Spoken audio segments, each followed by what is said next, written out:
ప్రభు అయిన యేసుక్రీస్తు నామమున మీ అందరికీ వందనములు. ఈరోజు మనము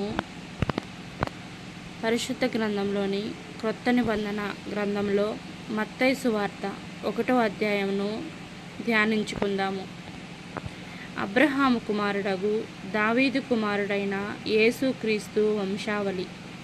అబ్రహాము ఇస్సాకును కనెను, ఇస్సాకు యాకోబును కనెను, యాకోబు యూదాను అతని అన్నదమ్ములను కనెను, యూదా తామారునందు పెరేసును జెరహును కనెను, పెరేసు ఎస్రోమును కనెను, ఎస్రోము ఆరామును కనెను, ఆరాము అమ్మినాదాబును కనెను, అమ్మినాదాబు నయస్సోనును కనెను, నయస్సోను సెల్మానును కనెను, సెల్మాను రాహాబునందు బోయజును కనెను, బోయేజు రూతునందు ఓబేదును కనెను, ఓబేదు యెషయిని కనెను, యెషయి రాజైన దావీదును కనెను, ఊరియా భార్యగా నుండిన ఆమె యందు దావీదు సొలొమోనును కనెను, సొలొమోను రెహబామును కనెను, రెహబాము అబియాను కనెను, అబియా ఆసాను కనెను, ఆసా యెహోషాపాతును కనెను, యెహోషాపాతు యెహోరామును కనెను, యెహోరాము ఉజ్జియాను కనెను, ఉజ్జియా యోతామును కనెను, యోతాము ఆహాజును కనెను, ఆహాజు హిజ్కియాను కనెను, హిజ్కియా మనష్షేను కనెను, మనష్షే ఆమోసును కనెను, ఆమోను యోషియాను కనెను. యూదులు బబులోనుకు కొనిపోబడిన కాలములో యోషియా యొకన్యాను అతని సహోదరులను కనెను.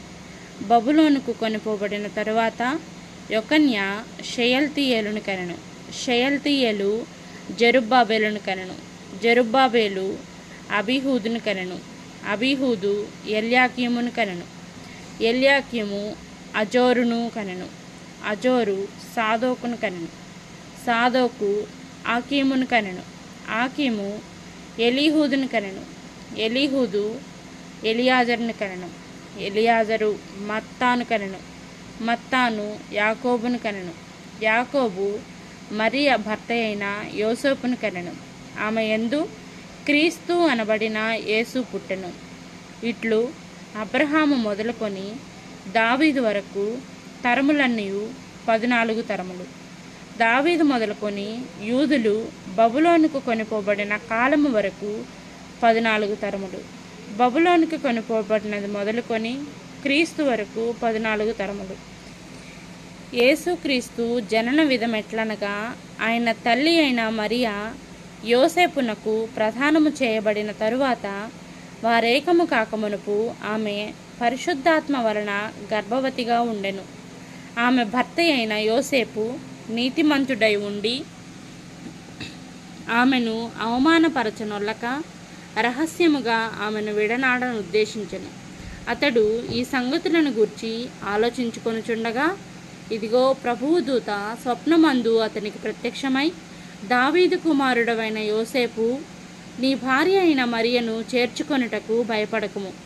ఆమె గర్భము ధరించినది పరిశుద్ధాత్మ వలన కలిగినది. ఆమె ఒక కుమారుని కనును. తన ప్రజలను వారి పాపముల నుండి ఆయనే రక్షించును.